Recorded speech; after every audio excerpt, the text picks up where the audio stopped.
Movie में बस एक चीज़ अच्छी है, श्रेया घोषाल का अमीजे तुम्हार 3.0 गाना, जो कि आगे चल के सोनू निगम ने भी गाया है।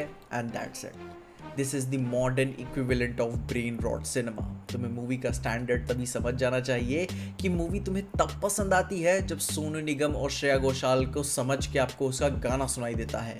वही इसके साथ रिलीज होने वाली सिंगम अगेन भी कुछ कमाल की नहीं थी। It's also a mid movie, पर एटलीस्ट वो कम से कम आधे बॉलीवुड को एक साथ लाकर कुछ तो नया कर रहे हैं। पर यहाँ भूल Bhulaiyaa 3, I can not even respect this movie. मुझे भूल भुलैया 2 भी उतनी पसंद नहीं आई थी, क्योंकि they just wasted the potential of Manjulika, एक आईपी। लेकिन इधर जिस मोंजुलिका को बताया जा रहा है वो मोंजुलिका है ही नहीं, एक और मोंजुलिका की नई कहानी है जो कि मोंजुलिका नहीं भी है, वो भी एक नए लोर के साथ। जिसमें इस वाली कहानी में होता क्या है कि कार्तिक आर्यन अभी भी रूह बाबा है एज रूहान रंधावा, जो कि इस भूल भुलैया में राजकुमार देवेंद्र नाथ का हमशक्ल है इस नए जन्म में, जिसका पाखंडी बाबा का सच जानने के बाद तृप्ति दिमरी एज राजकुमारी मीरा और उसके अंकल उसे ब्लैकमेल करके रक्त घाट लेके जाते हैं कि अगर तुम हमारी 200 साल से शापित हवेली को भूत भगाने में हमारी हेल्प करते हो, जो कि वो मानते नहीं है, तो तुम्हें हम 1 करोड़ रुपए देंगे। वहां जाते ही वहां की सारी नगरी वाले राजघराने के लोग उसे अपने पूर्वज राजकुमार देवेंद्र नाथ का रीइंकार्नेशन मान लेते हैं, जो कि कहानी के हिसाब से उन्हें बचाएगा, जिनकी 200 साल पहले ही अपनी ही बहन मोंजुलिका के द्वारा हत्या कर दी गई थी, जिसके कारण किताबों के हिसाब से ही मोंजुलिका के पिताजी ने मंजू को खूंटे पे बांधकर उसे जला दिया था। और फिर मंजू एक वेंचफुल स्पिरिट बन गई, हवेली को हॉन्ट करने लगी और गांव वालों को भी परेशान करने लगी एंड सो। पर बाद में हमें एक सीक्रेट रिवील भी होता है कि वो भूत कभी मोंजुलिका थी ही नहीं, बल्कि वो भूत खुद राजकुमार देवेंद्र नाथ ही थे, जिन्हें अपनी बहनों की जलन की वजह से भाई मरना पड़ा, क्योंकि देवेंद्र नाथ अंदर से एक औरत थे। वही रात में अमीजे तुम्हार गाना गाया करते थे, अपनी आइडेंटिटी 200 साल पहले राजघराने से छुपा के रखे रहते थे, जिसके कई सालों के बाद इस नए जन्म में जब रूह बाबा वापस आए तो उसके साथ विद्या बालन का कैरेक्टर मलिका एज राजकुमार मोंजुलिका भी वापस आई, और माधुरी दीक्षित एज एसीपी राठौड़, और मंदिरा या फिर अंजुलिका भी वापस आई, जहां उन्हें अपने पास्ट लाइफ के थोड़े थोड़े रेमिनिसेंट्स तो अभी भी याद हैं, पर उन्हें मूवी में अपने बदले के लिए देवेंद्र नाथ कंट्रोल कर रहा था, ठीक उसी ह्यूमिलिएशन और उसी तमाशे के साथ कि भाई तुम्हें इतनी आसानी सी मौत नहीं दूंगा। ठीक जैसे पिछले जन्म में उन दोनों बहनों ने मेरे साथ ये छल किया हुआ था कि तुम्हें मरना तो है पर इस तरीके से। जहां अब कार्तिक आर्यन एज राजकुमार देवेंद्र नाथ काफ़ी इनोसेंट है पूरी कहानी के अंदर, उसे नहीं अंदाजा था कि अपनी बहनों की जेलसी उसे कितना खा जाएगी, पर अब जो कि वो 200 साल पहले अपने राजघराने का लड़का था तो उसे राजा तो बनना ही था। मूवी एक काफ़ी टची टैबू सब्जेक्ट को छूती है, जो कि इफेक्टिव इसके फाइनल फ्लैशबैक्स वाले मोमेंट में फील होते हैं जब ये सीरियस जाते हैं। एंड उन्हीं मोमेंट्स में श्रेया घोषाल और सोनू निगम का गाना किसी अमृत से कम नहीं होता। वो आपको इमोशनल करता है, किसी भजन की तरह आपका दिल भर देता है।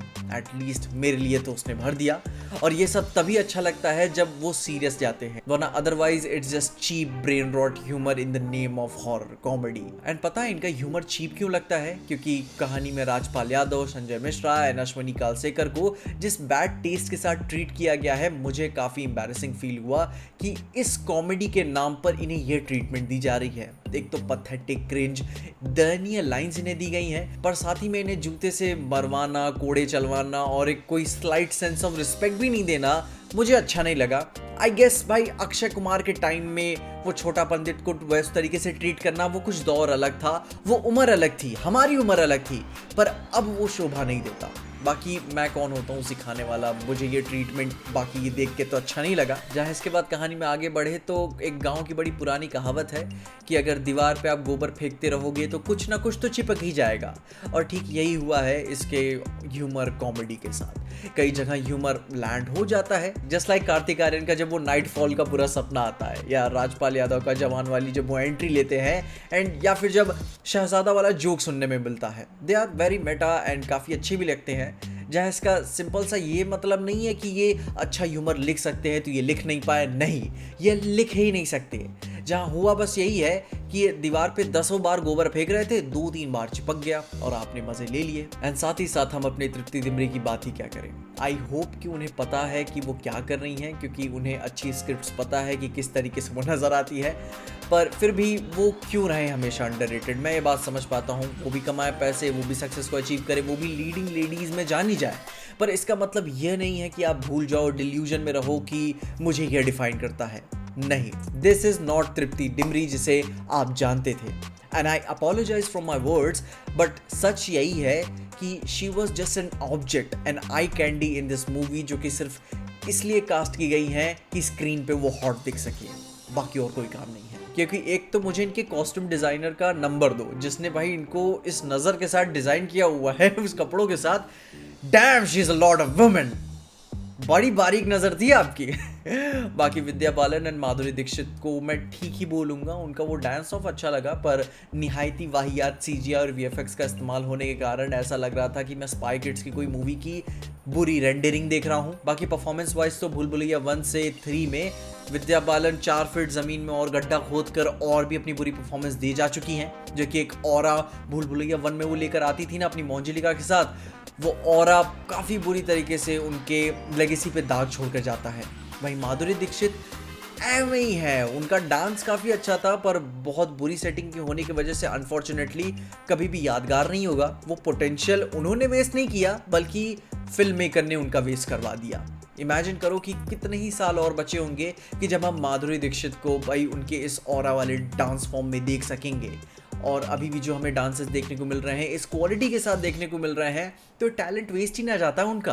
वहीं अपने अगर डांस वाइज चीज़ों को एक्नॉलेज करें तो विद्या बालन माधुरी दीक्षित को किसी भी एंगल में, किसी भी CGI VFX में मैच तो नहीं कर सकती, एंड वो नज़र भी आता है कि आई थिंक उन्हें कैरेक्टर में इनग्रेन्ड है, लेकिन वो ओवरऑल माहौल इतना गलत था कि अब क्या ही जज करे, क्या ही सही क्या ही गलत, वो बर्बादी था ना। अब आखिर में अपने कार्तिक आर्यन की बात करें तो I still don't get it कि बाय दीज फिल्म मेकर्स या फिर प्रोड्यूसर्स अभी भी कार्तिक आर्यन को भूल भुलैया फ्रेंचाइज में उनका चेहरा बनने के लिए प्रेस कर रहे हैं, क्योंकि उनका योगदान बहुत ही कम है इस कहानी को सफल बनाने के लिए। सिर्फ पोस्टर में कहने को है कि भाई यह उनकी मूवी है, बाकी जो मज़ेदार काम है वो बाकी सपोर्टिंग कैरेक्टर्स 10 टाइम्स उनसे बेटर करते हैं। पर साथ ही साथ एक जगह मैं कार्तिक आर्यन की बहुत तारीफ करना चाहूँगा, एंड अगर मैंने मिस कर दिया तो जस्टिस नहीं होगा, क्योंकि कार्तिक आर्यन मुझे तब पसंद आए जब फिल्म के फाइनल मोमेंट्स में वो जब देवेंद्र नाथ की कहानी का फ्लैशबैक चल रहा होता है। It's a very strong emotional flashback, and वो इनोसेंस कार्तिक आर्यन ने पकड़ी हुई है जो कि दिल को जाती है आपके, एंड तभी वो अच्छा लगता है।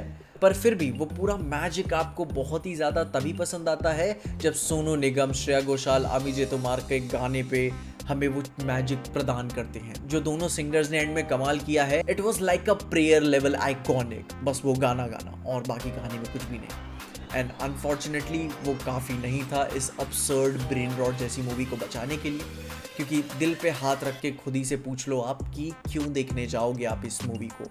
कॉमेडी की वजह से हॉरर की वजह से काफ़ी चीप जंप स्केयर्स हैं हॉरर के नाम पर, एक्टिंग की वजह से बोले तो अच्छे टैलेंट से आपने मीडियोकर बुरी एक्टिंग करवाई है, एंड अगर गाने की वजह से अगर मूवी देखनी है तो 2-3 दिन रुक जाते हैं, अपनी प्लेलिस्ट में आ जाएगा गाना, बाकी तुम जा सकते हो देखने के लिए अगर ब्रेन रॉट absurd चीज़ें देखना पसंद है। प्लॉट वाइज आखिर का इसका प्लॉट ट्विस्ट अच्छा था, एंड आई गेस जब आप 2 घंटे दे दिए होते हो किस कहानी को, तो आप जानना तो चाहोगे ही ना कि आखिर में क्या हुआ था, ओवरऑल कंक्लूजन क्या था। बाकी आई एम नॉट एंग्री, 12 बज रहे हैं, 12 से ऊपर हो चुके हैं, 1 बजने जा रहे हैं, I am just disappointed. And अब मैं नहीं कुछ कहना चाहता, ये आप कुछ भी बोल लो, ये हर बार ऐसी मूवीज़ बनाते रहेंगे, चलता रहेगा इनका काम है। बाकी तुम्हारे के ओपिनियंस, अपने कमेंट्स अपने ओपिनियंस मुझे कमेंट्स ज़रूर बताना, एंड तब तक के लिए देखते रहना DJ Explain।